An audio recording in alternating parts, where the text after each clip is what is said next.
igihe cyo gusenya. Ihanganira bari kugusenya, nicyo gihe cyabo. Ariko Bibiliya iravuga ngo uko wagenje niko uzagenzwa. Hariho igihe cyo gusenya. Arangije aravuga ngo Imana yarabimushuriye ngo bari 70, ngo bose babaga mu mugore we, ngo Imana imugabanyamo, ngo Imana yagabanyije abadayimoni mu mugore wanjye, ngo irabampa ngo mutwaze. Tugira abantu bazi gusenyesha n'ibimenyetso. Kariya se karakizwa, kariya se ndetse kwirirwa birukanka gusa zo bariya barakizwa. Uri mu gihe cyo gusenya, reka bagusenye.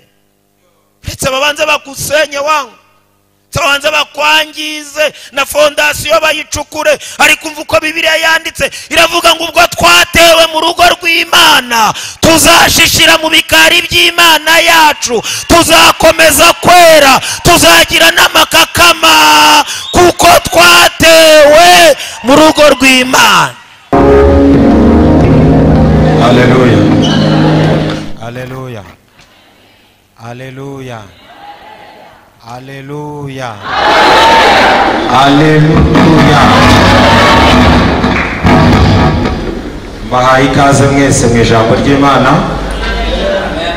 Mugire umugisha uva ku Mana Data no ku Mwami Yesu. Mwese ko muri hano, umugisha w'Imana nubane nawe.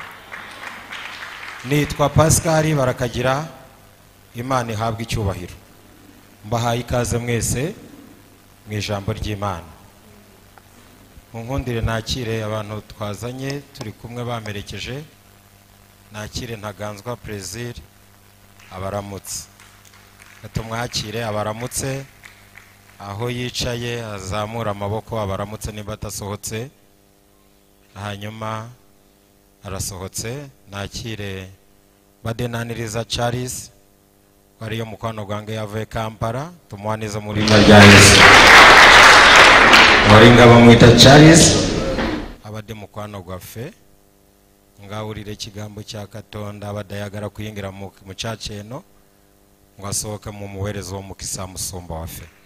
Amena. Tayinzo kutambura ngata nabo kufuna umukisa wano. Amen. Habwo ashobora kuza kugenda atabonye umugisha kuko nawe arawushaka. Nakiriye Tsiyeri muri Zaburi nshya. Imana imuhereze umugisha, Imana ibahe umugisha. Dusome ijambo ry'Imana. Dusome ijambo ry'Imana mu gitabo cy'umubwiriza. Mbahe ubutumwa Imana yampaye kubaha, kandi numva bugihari ngo mbubahe. Uretse namwe n'abandi bose Imana iza gukunda ko babwumva, cyangwa bubageraho burabageraho, cyangwa se buzanabageraho. Mushumba yavuze ibintu byiza, aravuga ngo turashima Imana ko ibyo tuvuga cyangwa dukora bibikwa, si nka kera. Uwo butageraho none n'ejo buzamugeraho cyangwa n'ikindi gihe. Dusome igitabo cy'umubwiriza, tuganira ijambo Imana yampaye ryo kubwira abantu, nanjye ndimo nawe urimo, ryitwa igihe, igihe, igihe, igihe, igihe. Dusome umubwiriza igice cya 3, turasoma umurongo wa mbere. Haranditse ngo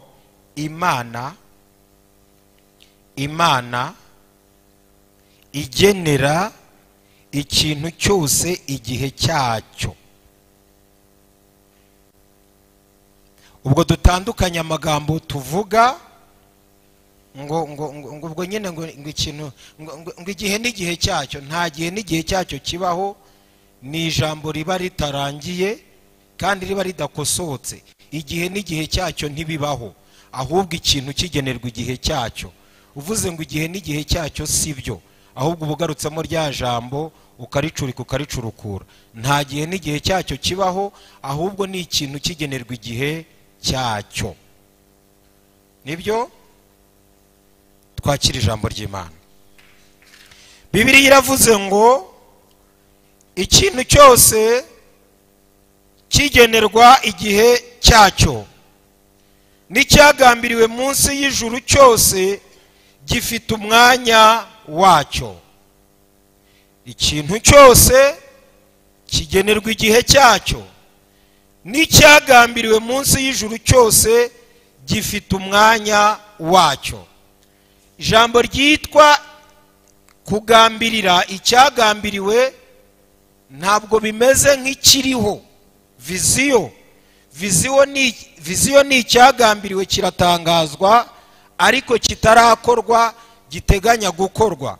Ikigambiriwe ni ikiri mu muntu agambiriye ariko ukigambiriweho atakizi. Bwira umuntu kwegereye ngo iby'Imana ikugambiriyeho ntabyo uzi. Ariko mu mugambi w'Imana harimo ijambo rimwe rivuga ngo nzi ibyo nibwira kubagirira, nzi ibyo nibwira. Ni Imana ibyibwira. Bw'ibyibwira jye sindabimenya, ariko muri gahunda yayo byanze bikunze bizaboneka, bijya habona. Imana ikomerwa amashyi. Turasomye rero, tugiye gusoma imirongo 8 yonyine irahuriramo n'igihe kiri hano. Dusoze mwakirire umugisha muri iri jambo. Bibiliya iravuze ngo, ndagira ngo aya magambo muyumve cyane nk'umushyitsi. Bibiliya iravuze ngo hariho igihe cyo kuvuka, hariho igihe cyo kuvuka, hariho n'igihe cyo gupfa. Turashimira Imana ko twese Imana yagennye igihe cyacu kikagera tukavuka, ariko turashimira n'Imana ko tuzanapfa. Ngewe nzapfa, nshobora kuzabatanga, ariko mushobora no kuzantanga nta wamenya. Ariko Bibiliya iravuze ngo hari igihe kimwe cyo kuvuka, bisobanuye ko umuntu utarabona abamuvukaho nta cyaha yakoze, ahubwo igihe cy'abavuka muri we ntikiragera, ariko Imana iragiteganya ko kizabaho, kuko hari igihe cyo kuvuka. Hariho n'igihe cyo gupfa. Nahoze mbigenzura, hari usama inda yamara ukwezi kavamo, uwo muntu igihe cye cyo gupfa nicyo, arapfa kuko nicyo gihe cye. Hari imara 3 ikavamo, hari imara 5, hari imara amezi yateganyijwe ikavuka, akamara umunsi umwe agapfa, akamara ukwezi agapfa, akamara umwaka agapfa. Ariko hari n'abamara 120 kandi baravutse nk'ababandi, kuko igihe cyabo cyageze. Girira umuntu kwegereye ngo shimira Imana kutarapfa, ariko kandi yishime kuzanapfa. Babona mutemera ko muzapfa, muzapfa, ariko ku gihe. Niyo mpamvu imbaraga zose zagerageje ngo barakagira apfe, ntabwo byakunze, kuko igihe nikiragera. Imana ikomerwa amashyi. Ikintu cyose cyagenewe igihe. Niyo mpamvu imbaraga zose zakoreshwa igihe kitaragera, no, ntibikunda. Cyakora cy'ibimenyetso by'uko nari gupfa biraboneka. Nibwo impanuka iba muri 10 kavamo, ni igihe kitaragera. Nibwo abakonikoni barara bagenda amanywa nijoro ntibihure, igihe ntikiragera. Nibwo bagutega ya mitego ntibihure, igihe ntikiragera. Habaho igihe cyo kuvuka n'igihe cyo gupfa. Kandi nakunze Imana, urupfu rugira abatera nkunga 4. Aho uzagwa, ikizakwica, isaha yo gupfa, n'umunsi wo gupfiraho. Iyo ugeze aho upfira isaha itaragera urabibona, ariko ukahava. Iyo ugeze aho ugwa ikikwica kitarahagera uratambuka, ariko ukabona ko wari uwo gupfa. Nicyo gituma mu mirimo ya buri munsi twagiye duhura n'ibintu tukabona ubuzima burarangiye, ariko itabura kuboneka mu byago no mu makuba, ikadukurayo rya joro, ikadukurayo ya manywa, ikavuga ngo si cyo gihe ariko kizagera. Imana ishimwe, Imana ishimwe, Imana ishimwe, Imana ishimwe. Bibiliya igakomeza ivuga ngo n'igihe cyo gutera n'igihe cyo kurandura ibikuri. Igihe cyo gutera, iyo uri mu gihe cyawe cyo gutera, buriya hari umwana uvuye gushima Imana hano, ndamwita umwana kuko ndamuruta, tayari yinjiye mu gihe cye cyo gutera. Ubu ntacyo wakora ngo ubirandure, ntacyo, kuko igihe cye n'Imana cyageze. Yinjiye neza muri protokole y'Imana, ahubwo musabye biki, kuko igihe cyo gutera cyageze. Igihe cyo kurandura nacyo iyo cyaje, niyo wakora ka gihumbi ntacyo ubona, kuko ni igihe cyo kurandura. Akushinze hano iryo joro usanga biri muri purani yo kuhasenya. Akukubise hariya, iyo ngiyo ubonye mu gitondo igonga moteri, kuko uri mu gihe cyo kurandura. Umufiyasi ubonye muravugana kabiri gatatu, gapepu ntumenya aho ivuye, kuko ni igihe cyo kurandura. Igihe cyo kurandura. Mu gihe cyo kurandura na mama nimuvuga rumwe, kuko ni igihe cyo kubirandura. Na papa kuba bafite nimuvuga rumwe, n'abavandimwe kuko ni igihe cyo kurandura. Byukoze byose, waba uzunguza wagera mu muhanda abandi bacuruje, abashinzwe umutekano w'umujyi bakaba aribo bahita batungukiraho, kuko ni igihe cyo kurandura. Yibaza nakoreye iki Imana? Oya ntacyo, ahubwo nuko ari igihe cyo kurandura. Igihe cyo kurandura. Igihe cyo kwica n'igihe cyo gukiza. Aha muravuga ati barakagira noneho urahikura ute? Hari iminsi ibaho, sinumvise mushumba avuga ngo mufite 70, ugasoza ya 70, ahubwo urutwa n'utara yasenzwe. Ninjye wishe umwana w'Imana, ko nyasenga bikarushaho kuba bibi, habaye iki? Umva icyayo masengesho akora. Imana yakubikira mu kindi gihe uzaba udashoboye, nubwo muri iki bitakunze, ariko mu kizaza haruguru nicyo kibi. Imana irakuhendahenda ukayasenga, akazakora mu gihe kizaza, kuko nicyo kizaba kigoye.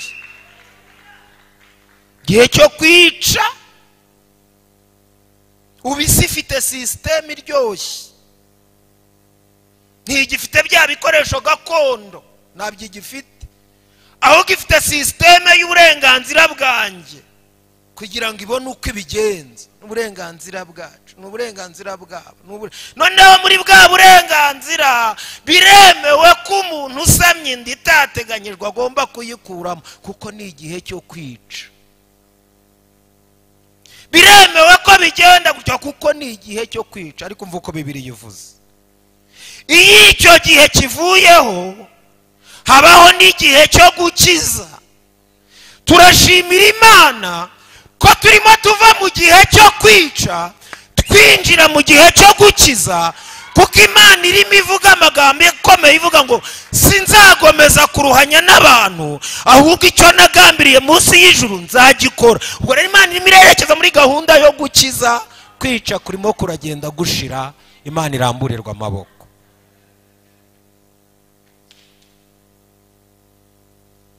Igihe cyo gusenya n'igihe cyo kubaka. Mumbwirira abantu bafite agahinda, bahadusenyeye, ntabwo ari byo, ahubwo bagufunge, ko ni igihe cyo gusenya. Nicyo gihe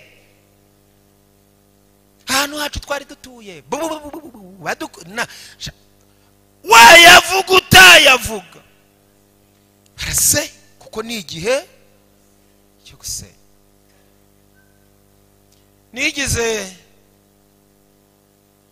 guca ahantu bamaze kwiba umuntu, hari igihe ubamo ibyaha byose bakaba aribo babyitirira.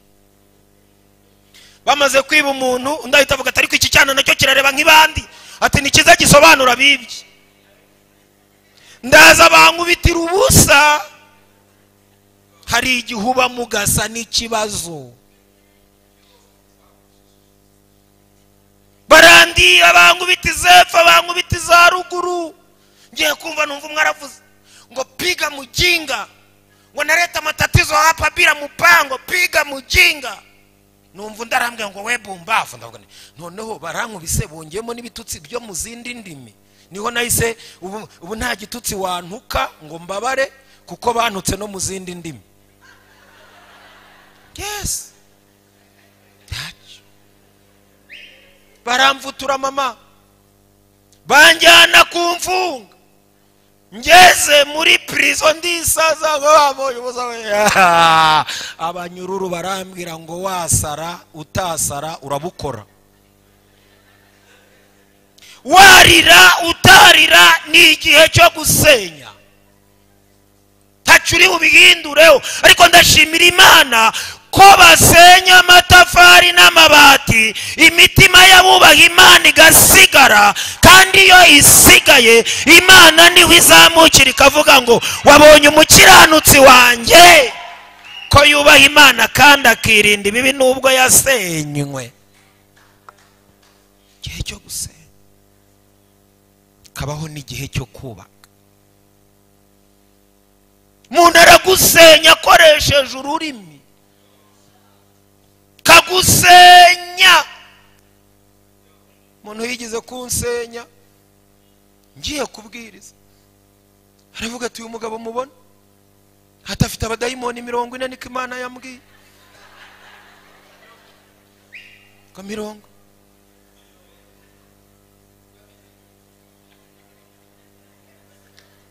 hariho igihe cyo gusenya. Ihanganira bari kugusenya, nicyo gihe cyabo. Ariko Bibiliya iravuga ngo uko wagenje niko uzagenzwa. Hariho igihe cyo gusenya. Arangira aravuga ngo Imana yarabimushuriye ngo bari 70, ngo bose babaga mu mugore we, ngo Imana imugabanyamo, ngo Imana yagabanyije abadayimoni mu mugore wanjye, ngo irabampa ngo mutwaze. Tugira abantu bazi gusenyesha n'ibimenyetso. Kariya se karakizwa, kariya se rero ndetse kwirirwa birukanka gusa zo bariya barakizwa. Uri mu gihe cyo gusenya, reka bagusenye. Ndetse babanze bagusenye wangu, tabanza bakwangize na fondasiyo bayicukure. Ariko umva uko Bibiliya yanditse, iravuga ngo ubwo twatewe mu rugo rw'Imana tuzashishira mu bikari by'Imana yacu, tuzakomeza kwera, tuzagira n'amakakama kuko twatewe mu rugo rw'Imana. Gihe cyo gusenya, ndavuga n'Imana nturamwaje, genda nicara inyuma hana abantu batambona ndarira. Bazimana ni waramamagaye cyangwa naravangiwe. Irambwira ngo saa 6 zitaragera ndakwereka igitangaza. Mana iravuga mama, umuntu aza kubwiriza nk'uko profeta avuya, atangiye kubwiriza ahita avuga ngo karabaye uriya ndeba ni barakagira nindiwe, tininde wakwicaje aho ngaho nisuwose. Ubu mwatwigishije ko ubupfura buba mu nda, umugome ni umugome, nimba ishobora nzamuvuga n'amazina. Tamubwira nisuwose, ahita yigira atya, ndavuga ntubanza nawe wabambonyemo. Iyo uri mu gihe cyo gusenya ubonye wese ubona ari bugusenyere. Niwe inshuti uziva ugira ngo nibo bagome, wari kukugirira umumaro ukabona uramwikuraho uvuga ngo nawe ubanza ari nyirabayazana. Iyo uri mu gihe cyo gusenya amakuru yawe yasanga hanze, warayabwiye umwuka yasanga ni 1000. Ko ni igihe cyo gusenya. Arangije arambwira ngo mbabwize ukuri, ngo niwe wicaje uriya mugabo hari, numva abandi ngo yari umupolisi ngo reka turebe ko abadayimoni n'abapolisi ngo twebwe twamwirukanye mu rusengero aranga. Dusengera abantu batwirukanamo. Umva uko Bibiliya ivuga, iravuga ngo nzubaka itorero ku rutare. Uru rutare ko ari Kristo warwizaniye, abantu bazitwirukanamo bashingiye kuki? Nubona amakuba ateye ajyuza hano wahabona ukagira ngo harasanzwe, ariko ibi bintu bihavugirwa bingana n'igazeti ya leta, kwini igazeti y'abarokore, ngingo ya 11 mu gitabo cy'amategeko constitution y'igihugu, ngingo ya 14 iravuga ngo umunyagihugu n'umunyagitinyiro akwiye kurindwa. Iko itegeko shinga rya Repubulika y'u Rwanda rivuga umunyagihugu n'umunyagitinyiro akwiye kurindwa. Ingingo ya 25 muri Zaburi iravuga ngo siko bizaba kuba mutegereje, ntawe uzakorwa n'isoni. Ubwo rero bisobanuke.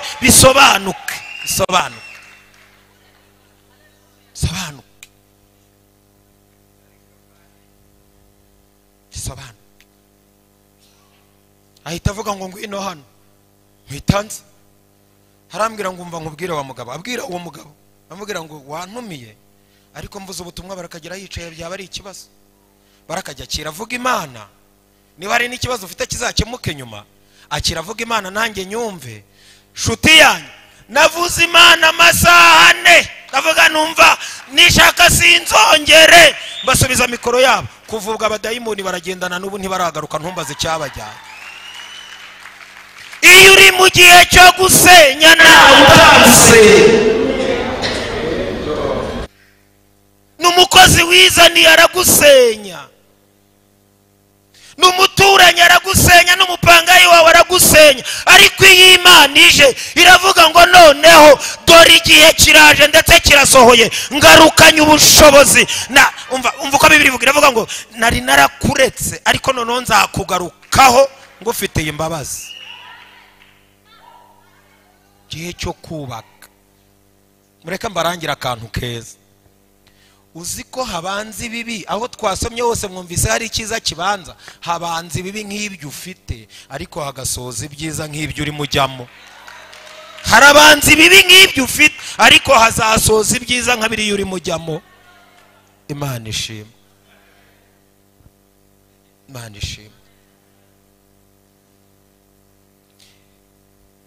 Bibiliya iravuga ngo igihe cyo kurira n'igihe cyo guseka.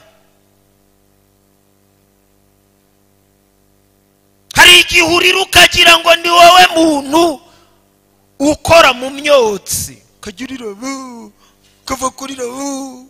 Yewe nigize kurira amarira y'amoko 8, avuga ni nohera we nuranze man nkarira biranga. Igihe cyo kurira 8, igihe cyo kurira nk'icyo urimo. Abigisha bose bakaza kaburiri gufasha kuko uri mu gihe cyo kurira.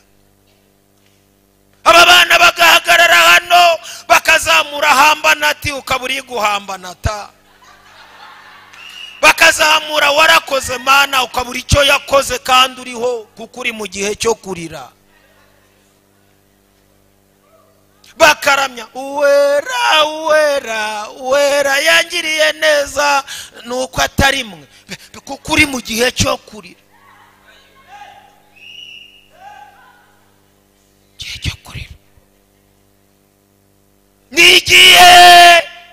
Nigihe ariko turashimira Imana ubwo idahishwa ibihe, izagarukana igihe cyo guseka.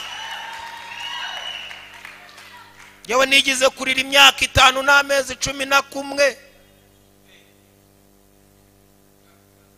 imyaka 5 n'amezi 11.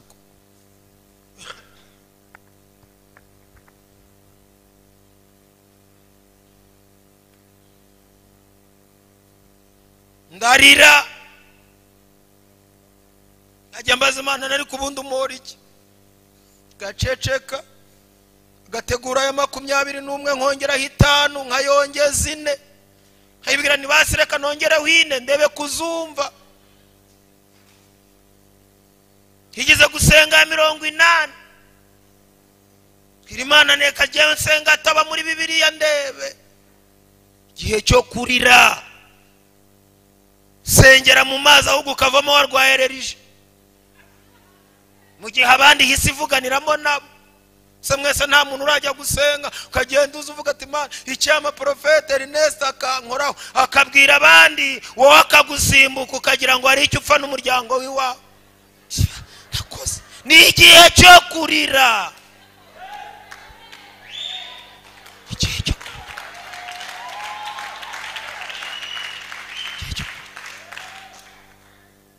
Tukajya hano tugasenga, umuhanuzi akikoza iriya akagaruka ati nimwumva uko mvuganye namwe bana banyu, akabazenguruka yangeraho akankwepa, nkajya mvuga ntuwera nti nanjye ugaruka, yagaruka agakora ku nakoze iki. Ni igihe cyo kurira. Cyo kuvuga ngo runaka arashingiwe mureka agende. Ni igihe shobora gusigarurira kuko utagiye, akazagaruka arira kuko we yagiye.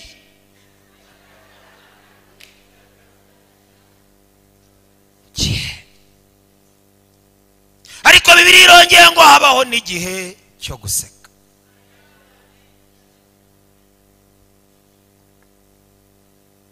Abantu bose ku isi banshizeho nsigarana na Charles. Bonanga batambude. Bono Charles ngaya bade. Jewe nagize umugisha ahantu mvuka ni hanyemerera kuvuga nnyo. Ko je mvuka ku mupaka w'u Burundi wenda nabamwe nakabaye ndimo mvuga ikirundi. Ariko kuko nta jambo Imana ivuga ngo rihere. Umuntu wese aravuga nkumva ntacyo bitwara. Turasigarana nawe wenyine. Kajya mbwira ati humura mukozi w'Imana. Ati niba Imana ibaho tuzayibona humura. Tingwino twihangane. Niwe muntu wanyigishije kunywa yawurute, akajya mbwira ati habamo vitamine n'agasukari. Atujye unywa akayawurute wenda uzamara kabiri. Niwe muntu wanyigishije kurya capati n'ibishyimbo, akajya mbwira ati capati nge capati kwata ngo capati fata munda. Mu gihe cy'umurira cy'amarira Imana iguhuze n'umuntu ukunganira akubwira ngo humura, nubwo bimeze bityo Uwiteka aracyahari. Imana iguhuze n'umuntu wo kukubwira ko bizashoboka.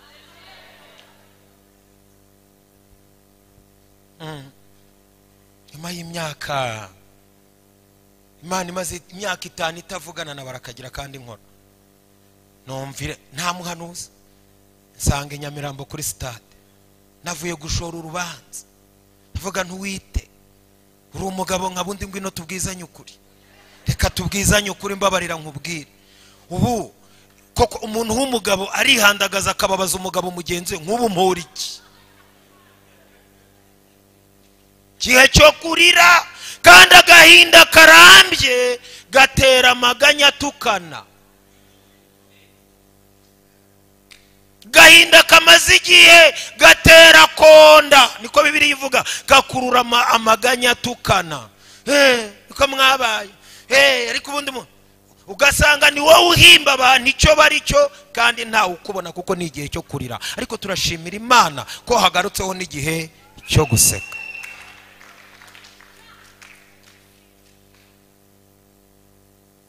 Dusome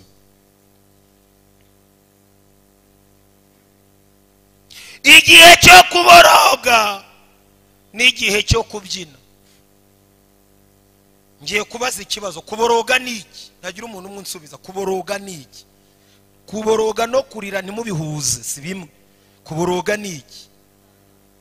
Karame twumve. Shirijwe vuga twumve. Teri mbwira. Hanyuma se gutaka byo ni iki? Gutaka, kurira no kuboroga si bimwe. Ni nk'ijambo ryitwa intimba, umubabaro n'agahinda si bimwe.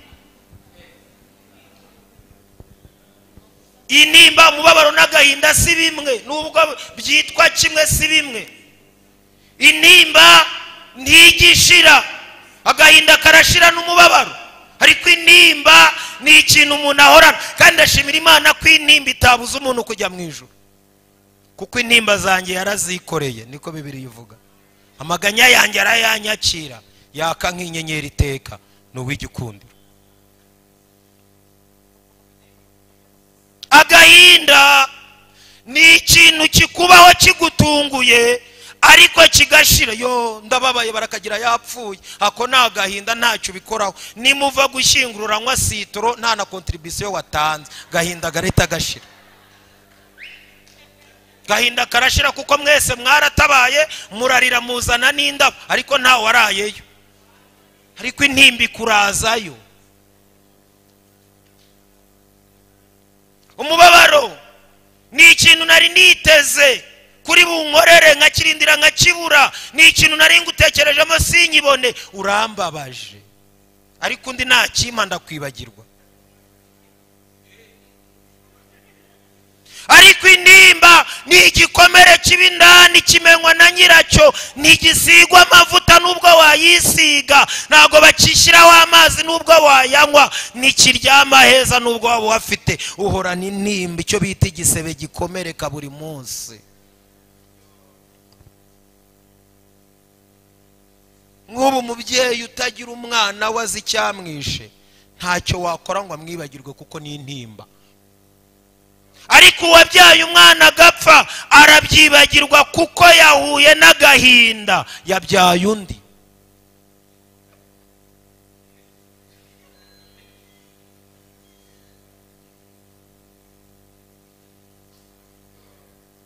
Habaho igihe cyo kuboroga. Kuboroga ni iki? Ni igihe uhuye n'ibyago bikarenga ubwonko, ugasigara uborogera umuhisi n'umugenzi. We warabimenye, ese ubwo waboroze nturimo uvuga. Yaranyanze na wa muhungu undi waruje yagiye, urimo uraboroga.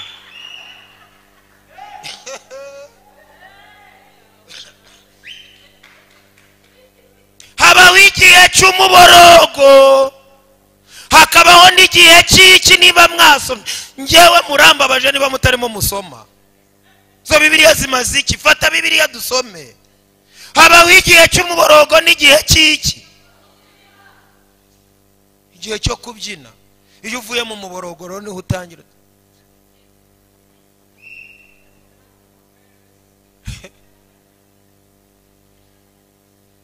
Nubwo uzana amakora asavuga Imana ni nziza, Imana ni nziza cyane, ariko cya gihe waraborogaga.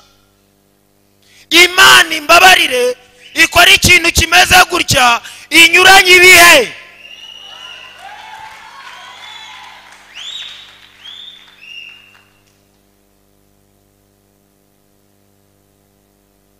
Igihe cyo kujugunya amabuye n'igihe cyo kuyarunda. Hari igihe ubamo umuntu wese atoye akajya bari wowe wajugunyaho, kugera ku rwego abantu bakwita amazina. Ariko ko baririmbye nabi, ariko buriya wumvaga iriya mikrofone atari ya kariya gakobwa. Kuki tabaye yuriya muhungu cyangwa kariya gahungu? Kuki nuko ari mu gihe cyo kujugunywaho amabuye.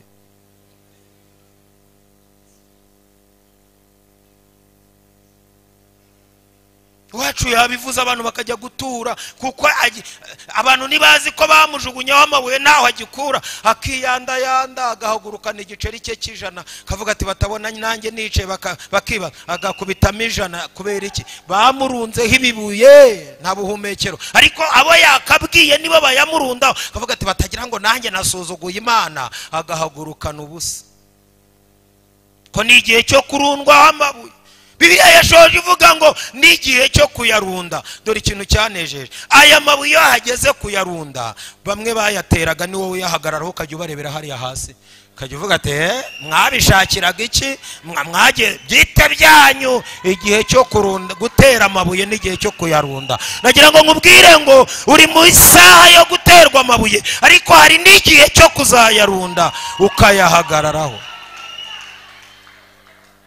kandi mbibutse ko iteka iyo ugenda wemye mu mubabaro wawe bicumbagiza uwakubabaje. Ayo mabuye bakurundaho komera ugende wemye, kuko iyo ugenda wemye iteka mu mubabaro bicumbagiza uwakubabaje. Ubu nta kintu ngewe umuntu ashobora gukora ngo anci intege. Hari uherutse kuvuga ngo ariko murakabya ngo abakozi b'Imana tudakabya.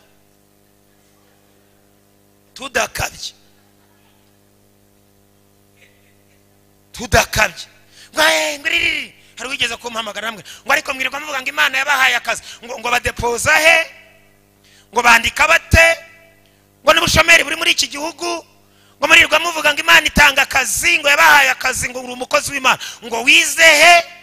Ndangije ndamubwira nti ndugu yangu, agaterewe n'imisi ni karemera, twigishijwe n'imisi twubaha Imana, biravuga ngo nuko rero nimumara kwemerwa muzahinduka ibikoresho bizima. Ubwo rero twe twaremewe, Imana itugira ibikoresho ikoresheje akanwa.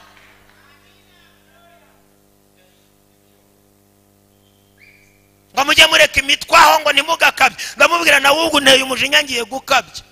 Ubu ngiye gukabya, ngiye kuvuga Yesu ko arokora, ngiye kuvuga Yesu ko azura, ngiye kujya mvuga nirata Yesu uri umugongo mugari uduhetse twese, nturi ibyiringiro bidakoze isoni, nturi agakinga k'amakuba mu kwano, nimbade ngwaniriza ngangu.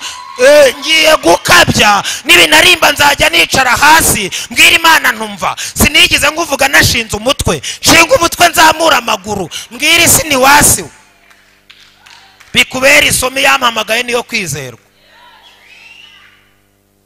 Ubundi nabonye umunyamakuru ukabya harimo afana umupira, yari yambaye ijezi y'umweru yanditseho Visite Rwanda, kipe yafanaga sinyibuka kuko je nayo ngira mfana.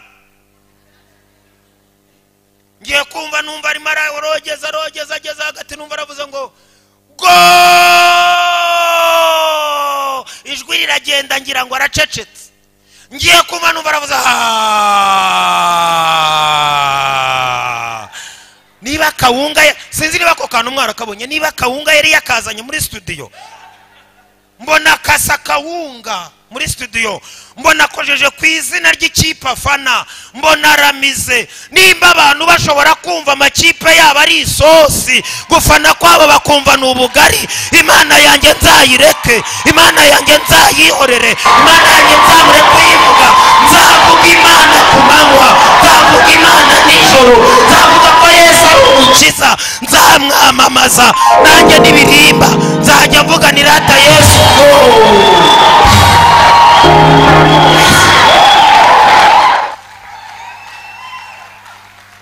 Nibirimba nzajya mvuga ni yaratsinze, Yesu yaratsinze, uwo mwami w'abamaza ahora ku ngoma iteka. Bite nigukundi babyina, niba nabyinaga ngiranya bite yaratsinze, Yesu yaratsinze, uwo mwami w'abamaza ahora ku bite mbyiga.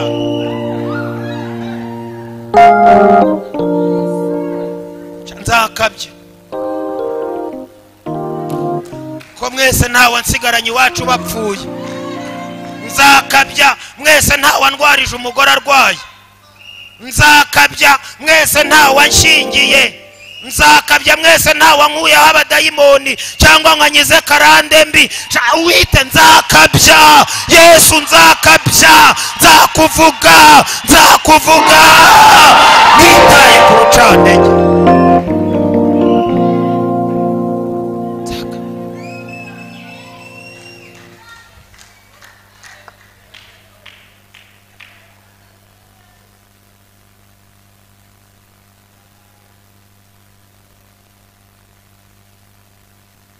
Igihe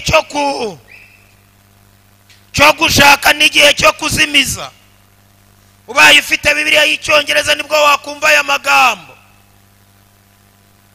Igihe cyo gushaka n'igihe cyo kuzimiza. Ubu hari abantu muri mwe bazinduka bakajya gushakisha bikanga, gashaka bikazimira. ukisunga abandi bagiye muri banki imbere bakagushyira ku mugereka ukayafata. Umunsi wo gutanga amafaranga y'abandi kuwa kane bwa mbere ukabura yabuze ukabukoza mu gishoro. Kwezi kwa kabiri kwa gatatu intebe bakaza kuzitwara. Uri mu gihe cyo kuzimiza. Uri mu gihe cyo kuzimiza. Igihe cyo kuzimiza urayitwita ikavamo. Igihe cyo kuzimiza uradepoza igikaratasi cyawe wadepojeho ukazahurira nacyo muri karitsiye bagiye gupfunyikira mirobo y'isukari. Ukibaza ibi bintu ko nabidepoje bigeze muri karitsiye bite? Kuko ni igihe cyo kuzimiza. Busa n'abantu murasanga amazina yanyu mu bikarito mwaguriyemo amandazi. Ukibaza ko iki kintu nakidepoje Muhanga kigeze mu Gasarenda gite? Ko ni igihe cyo kuzimiza. Mapuro zirazimira. Igihe cyo kuzimiza na network ya telefone ntikora. Ariko mfite amahirwe n'iyishurirwa nagize. Nimba iyo ushaka telefone yawe ishaka kwitazima ushyiramo akadege. Uyu mugoroba ndaza kwifuza ko umushumba Ernest aza guhagarara muri cya kirere cya kane akadushyirira akadege kuri connection z'abadayimoni agafungura wifi y'Imana.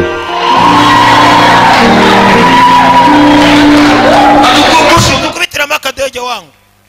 Dukubitiramo akadege. Kitana ajya abona byaka ariko nta telefone abyange. Hanyuma natwe twinjire kuri wifi duhamagara Imana tuyibwire ngo Uwiteka izina ryawe ni umunara muremure. Dufashe. Cyangwa niba udashaka kudufasha umbwire nanjye nzamuke hejuru aha babwire ntuwite. Yanze mu binyihere. Uremera cyangwa? Uremera ntuwemera.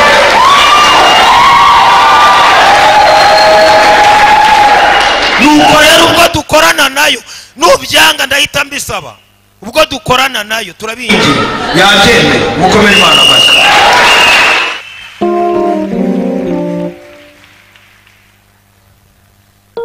Igihe cyo gushaka n'igihe cyo kuzimiza.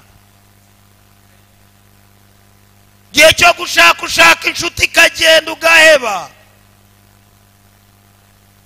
Igihe cyo gushaka uvuga amagambo ukajya kubona ukabona screenshot ikugarutse ukibaza iki kintu kivuye naho uwo murimo muvugana arimo aragushakaho amakuru nawe yatanga ahandi kuko ibyo uri mushaka si igihe. Igihe cyo gushaka n'igihe cyo kuzimiza. Mama byarazimiye ariko uyu mugoroba Imana ibigarure. Musore byarazimiye. Charles byarazimiye ariko uyu mugoroba Imana ibigarure.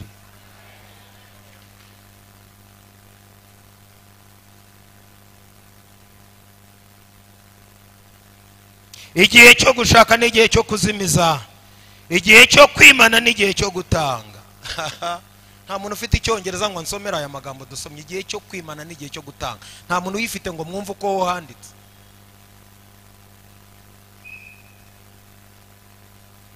Handitse gute? Icyongereza. Igihe cyo kuzimiza bambi igihe cyo kwimana n'igihe cyo gutanga handitse gute mukobwa mwiza? The time to search and the time to give up. Mu Kinyarwanda bivuze gute? Igihe cyo gushaka n'igihe cyo igihe cyo kubitunga n'igihe cyo kwanga kubirekura. Ibyo rero hari igihe uzabona abantu bakwitayeho ufite byagenze gute, ariko hari n'igihe bazagenda batagutelefoni ko cyari igihe cyo gutanga ugiye no mu cyo kudahabwa. Nubwo uzasanga hadutse inyigisho muve ku bantu, abantu n'abagome. Ndakurahiye abantu si abagome, ahubwo igihe cyo gutanga cyabashiranye. Ntabwo abana ari babi, kuko inzira z'Imana ntabwo muzazisanga hano hepfo. Inzira y'Imana ica mu muntu, ahubwo bwira umuntu kwegera ngo hazabaye inzira y'Imana, wazemeye kuba inzira y'Imana. Igihe cyo gutanga n'igihe cyo kwimana. no mu matorero bibamo. Mushu hari umunsi umwe uzareba ujye kubona ubona amaturo yazamutse, wibaza uti byagenze gute, wibaza ati abarokore banjye bose babonye akazi. Ariko hari n'umunsi uzarebamo ubaza ubishinzwe kubwira ati ubanza uyu munsi umuyaga serwakira wanyuze inaha, ni igihe cyo kuyakwima, ni igihe cyo kuyakwima, igihe cyo gutanga n'igihe cyo kwimana. Warangiza ngo wase ko barakagira ntacyo akima, genda gace, igihe cyawe cya muvuge ngo tubabariye abantu. Mwene wacu ari Burayi ntacyo akima, wowe ko wasigaye ku isambu muhiki, ni igihe cyo kwimana.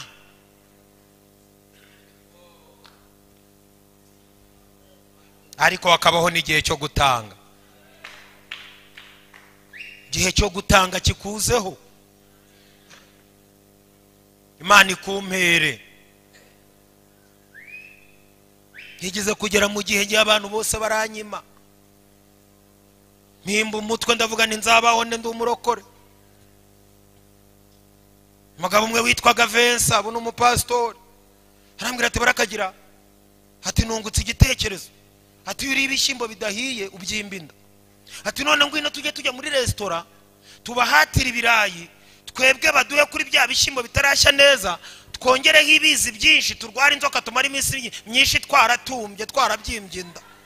Iri igihe cyo guhabwa n'igihe cyo kwimana. Ahubwo Imana ikwigisha amayeri mu gihe cyo kukwima, ubundi ugende gakeya. Bwira umuntu ukwegera ngo Imana ikwigisha uko uhagarara mu gihe cyawe. Igihe si ikintu, ariko turashimira Imana ko kirangira. Igihe gihananura umuntu mu kirere kikamukubita hasi. Wari umutindi akaba umukire, wari umukire agaca inshuro. Igihe gifata umugaragu kikamugira umwami, kigafata umwami kikamugira umuja.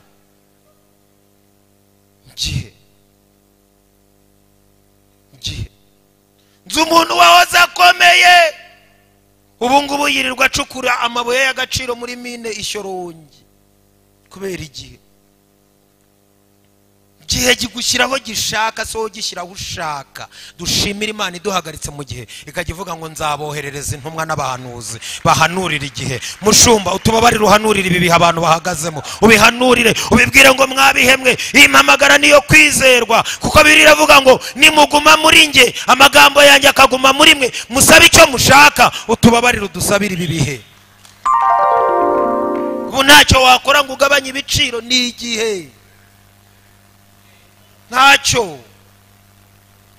Kandi uko abantu bamenyereye ibihe, n'iyo ibiciro bimanutse bo bagomeza kubizamura, kuko bamenyereye gusahurira mu nduru kubw'igihe. Ariko nabonye Imana nayo ifite ukuntu ibishyuza. Amwe batwaye umukene, Imana yabishyuriza mu miti. Hari ukuntu umuntu akurenganya atabajije Imana, ikazakurenganura itamubwiye.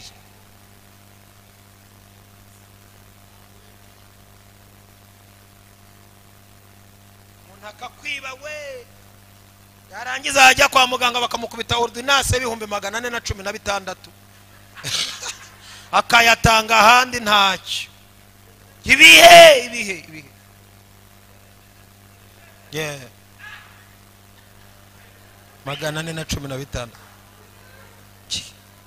Umuntu akarya imodoka, akarya ibiryo by'imfubyi, akarya iby'abapfakazi, akavimbira akavuga ngo jewe nabigezeho. Imana ikavuga ati nzabikwamburira mu gihe. Bakamwirukana bamutunguye, agahita asubiza imari ya leta, bakamurega n'ibindi byaha, akagendanira ko. Imana iba yishubije igihe, igahorera ba bapfakazi itavuze, kuko umuntu akurenganya atabajije Imana, ikakurenganura itamubwiye.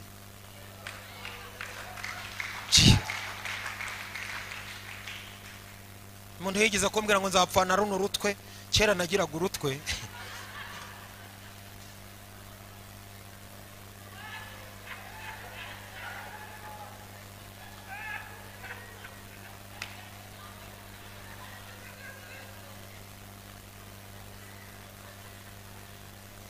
Hano harangije arambwira ngo wowe uzapfana urwo rutwe, ngo nta kera nyine nari ndwa nagiraga urutwe n'amavunja ibirenge byirirwaga biha intashyo abatazemera. tuzananirwe kuvuga Imana wa tuzananirwe kuvuga Imana. Abana muvukiye hano hepfo Kabeza, abandi muvukiye haruguru hano Murenge munyweye amata, abandi muvukiye hano hakurya Nyamirambo, twebwe tuvuye pfiriya wangu, tuvuye pfiriya kugira ngo wumve ijwi ry'imodoka ukumva iry'igikere. None iyo Mana tuyikamire mu kitoza. Hari abantu bari hano bafite amashingo bayankomerera Imana.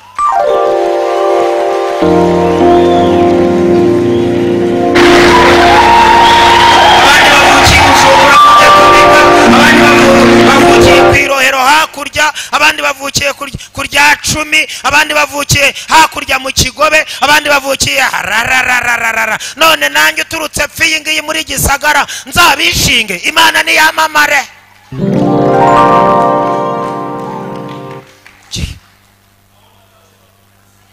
Akira ngo uhite icyo genda,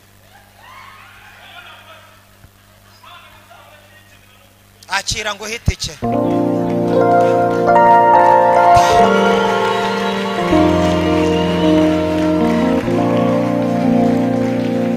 Kandi uhereye none ahantu ukayabure.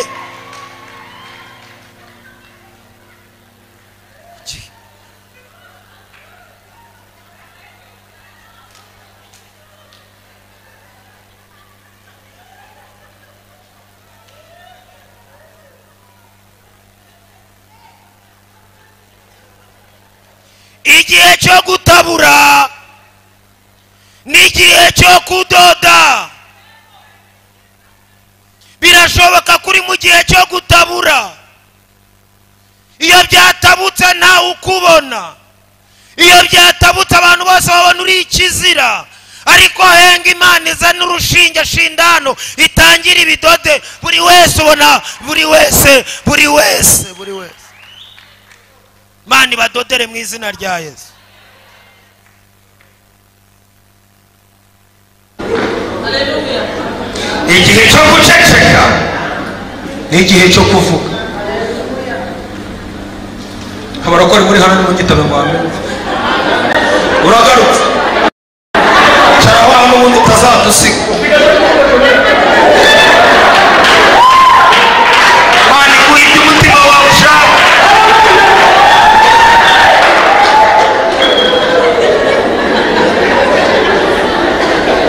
Imana iguhagararira mu gihe urimo, kuko ni igihe cyo guceceka. Ikambaye urugero ntabwo Profete Ernest yamamagaye kuko njye nzi kuvuga. Harimo abahanuzi, harimo abantu bize Bibiliya baranayigisha, ariko ahitamo kumpamagara. Wamamagariye iki? Ni igihe cyanjye cyo kuvuga. Ariko hari umunsi nzaceceka. Wivuga ngo ariko ngiye ko nta kanya bajya bama. Ntabwo ari cyo gihe, gumana ayo maganya si cyo gihe. Igihe cyo guceceka wigwana.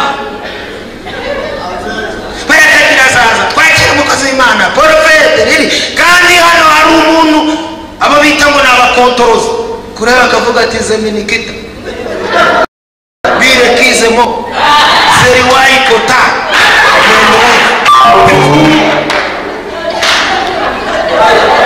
yatangira ati nimwumva ataceceka. Ni igihe cyo guceceka.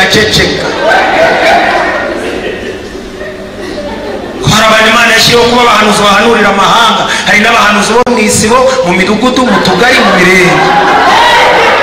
Abo nzababasobanurira ikindi gihe. Ariko hari n'abo yashyiriyeho guhanurira amahanga, avuga ijambo rimwe gusa isi ikaryakira. Wowe rero wo mu isibo ucecetse n'icyo gihe, ariko ntibisobanuye ko utari umuhanuzi.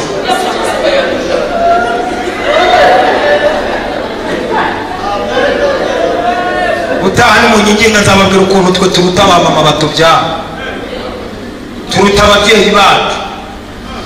Wasomye se Bibiliya iravuga ngo nakumenye ntarakureba. Ubwo urumva naruta mama?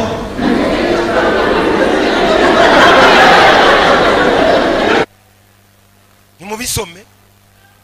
Nakumenye nkweza utaravuka. Ubwo urumva naruta mama se? Niba Imana yaramenye itarandema, mama yari he? bisobanuye ko mama atariho nabaho, kuko mama yasohoje umugambi w'Imana. Imana ikurikira umuhamagaro yamamagaye. Ntabwo kubaho ari mama, ahubwo kubaho ni Imana. Nakumenye ntarakurema, urumva ninjye mukuru kuri mama. Imana yamenye itarandema, ni filozofi ikomeye. Hanyuma ibonye ishyizaho inyuza mu nda kwa mama Ngerina. Ariko mbere yuko mama abaho burya narindi.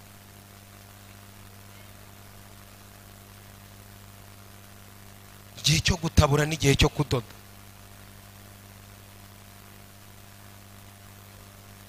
Igihe cyo kuvuga n'igihe cyo guceceka. Iyo uri mu gihe cyo guceceka uranazirota wazitanga bakazisobanura uko utariko. Ati jewe narose mbona ibintu bimeze gutya, akavuga ati atabona abadayimoni, ati iyo umuntu ashonza ahanura iby'inzara.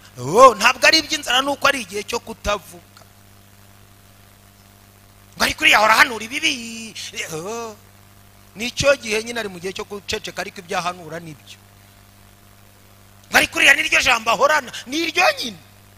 Ngo iryo avuga turarizi. Urizihe ko banditse Bibiliya udahari? Icyo gihe nyine ari mu gihe cyo guceceka. Ariko hari n'igihe cyo kuvuga. Nigize kuba mu myaka yo guceceka, ngera ku rwego mva mu bantu, ngewe ndagenda ndahunga. Nkajya mpamagara uwo nshaka kambura. Hano bakama twahura n'abantu bakiyamira bati turakubonye ni Murambo. Bati nta tukugurira akantu, ni yakebuka agasanga simpari. Kuko isi yo izamenya ibyo wasize ukoze, ariko ibyo wavuze izabyibagirwa. Niyo mpamvu abantu bazi gukora neza mujye mubikora hagishoboka. Bazi kuvuga mujye muceceka, kuko abo uvuga nawe bazakuvuga. Gihe kimbana igihe ndaceceka. Ndaceceka ubuzima burahagarara, ndaceceka mfusha abana, ndaceceka. Tarapfa wangu. Tarapfa. Wa mbere arapfa, wa kabiri apfa ndi ku ruhimbi pastor. Ndi ku ruhimbi mu bibare. Ku wa gatanu ndimo mbwiriza ijambo rivuga ngo amaboko y'Imana si magufi. Hari igihe duhagarara hano tukavuga Imana. Abanzi b'umusara bakajya bagatarika Imana, aravuga ngo Imana igira neza yazamuhereyeho. Abo bantu turabagira bakontorora abakozi. Buriya aravuga ngo Imana ibaho yazamuhere, akaguturuka. Ndimo ndasenga ngo Imana ishyigikira abakozi, ivumbi ritumuka. Bamenyereye abantu b'Imana mu bintu bidasobanutse, ariko none Imana iba supporting. Nawe bagenda bavuga ati ubwo umwami Yesu ankunda ndamahoro, ngiye kuvuga Imana igishaka kibe. Umuntu azavuga Imana adakesha akanwa kurya, ubwo avuga ati ndagukorera warampaye uwera we.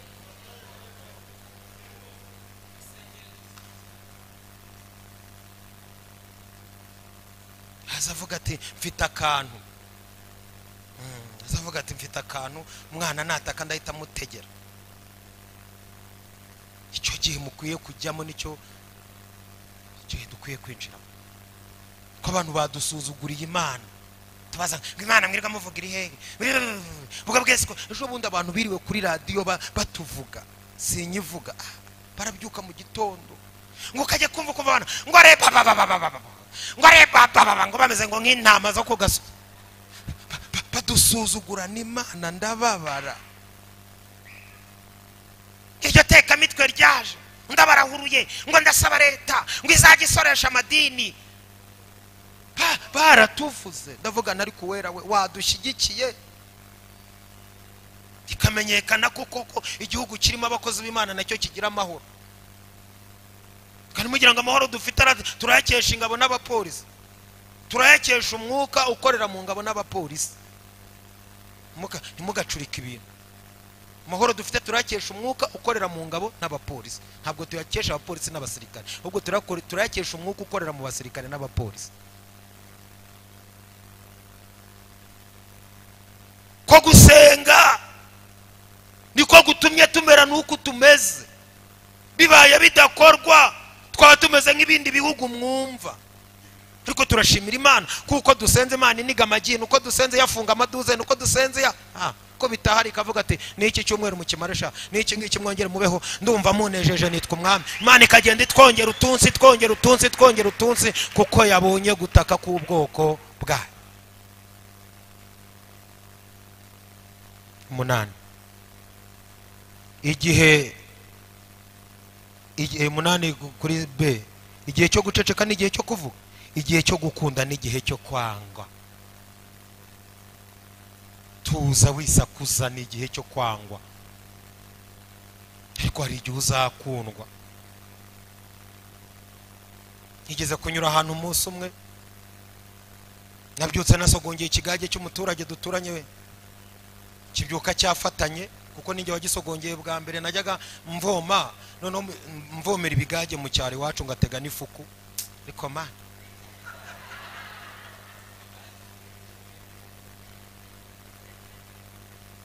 ariko kazi keza mfite, ariko kazi keza nari mfite. Nkajya mvoma amazi nkazana bagashigisha amarwa ibigage, noneho bakampemba kunsogongeza mu gitondo mu gikombe cyitwaga Kigozi cyagiraga imihiro. Hari abantu bakibutse? Ngiye gusogongera aho hantu nsanga cyabyutse cyafatanye. Nyiracyo rero akibuza abakiriya anyishyiramo, agitwara muri twa dusoko turema mu migoroba. Naho nibakinywa umujinya umwishakira urushyi ku munwa, ati mwese mubanguke mbabwire. Ni ijambo dusomye hano ngo ni igihe cyo gukunda n'igihe cyo kwangwa. Tazagutangaza kuzashaka mu muryango bakavuga ko ari wowe mubi, kuva wawuzamo ntacyo bakibona, kuva washakana n'umwana wabagize ibibazo. Ni igihe cyo kwangwa, kuva wagera muri urugo nta kigenda, ave ni igihe cyo kwangwa. Ariko turashimira Imana igiye kumanura ikindi gihe cyo gukunda. Yarangije avuza induru, abanyesoko baramwegera, aravuga ngo muramuzi rwa rwana rw'urutwe. Nabanaga na nyogokuru yitwaga Verediana. Ati muramuzi rwa rwana rw'urutwe rwo kwa Verediana?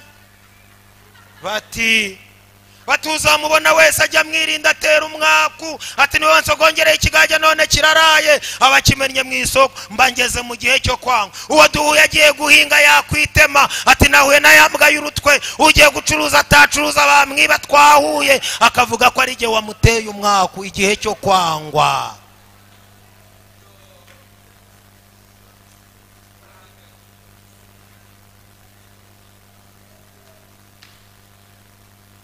Ariko ngiye kubona mbona Imana, njya ahantu gusenga kwa mama Doroteya, nkubita ivi byacu biva hano kuri Maviology. Rero bankubise ivi nkajya mvuga ntuwera we, biriya bintu bavuze koko nibyo, ariko man ubu koko bizakunda cyangwa koko ibintu bavuga nibyo? Ngiye kumva numva umukecuru arahagurutse, angeze wankoze mu mutwe, avuga amagambo abiri, aravuga ngo ze mola byonyine. Aravuga ngo mvuko ivuganye nawe, aravuze ngo ibyo abantu bavuze sibyo, nduwiteka nzakugeza kure hashoboka, nzagutwaza ubugwaneza kandi ngukuye w'igisuzuguriro. Uhereye none ubaye umuhanuzi uzahanurira amahanga. None dore ndi hano, abanyamahanga nimugire umugisha, abari hirya no hino nimugire umugisha, kuko ni igihe. Bibiliya irashoje ivuga ngo habaho igihe cy'intambara n'igihe cy'amahoro. Mu ntambara urimo Imana iguhamagarira amahoro. Nsoreje mu ijambo ryanditse muri Yobu igice cya 14 umurongo wa 7, riravuze ngo erega hariho ibyiringiro, nawe igiti cyatemwa kizongera gushibuka. Haguruka urambura ibiganza byawe uhagaze, haguruka urambura ibiganza byawe uhagaze. Haracyariho ibyiringiro. Kumwe mu badukurikiye ufite ikibazo cyo kubyimba inda kitazongera, haracyari ibyiringiro. Zamura ibiganza byawe nonaha, akira ngo uheshe umugisha uturutse ikasi, akira ngo uheshe umugisha uturutse ikusi, akira ngo uheshe umugisha uturutse amajyepfo, akira ngo uheshe umugisha uturutse amajyaruguru. Kuko Bibiliya ivuga ngo nzahamagara umugisha uzaza ku bantu banjye, Bibiri ikavuga ngo rero nategetswe kubahesha umugisha, none nawe yawubahaye ntabwo mbasha kuwukura. Umugisha w'Imana nube ku bagabo, umugisha w'Imana nube ku bagore, umugisha w'Imana nube ku basore, umugisha w'Imana nube ku bakobwa, umugisha w'Imana nube ku bakunda Imana bose bafite imitima itaryarya muri Kristo Yesu. Amen.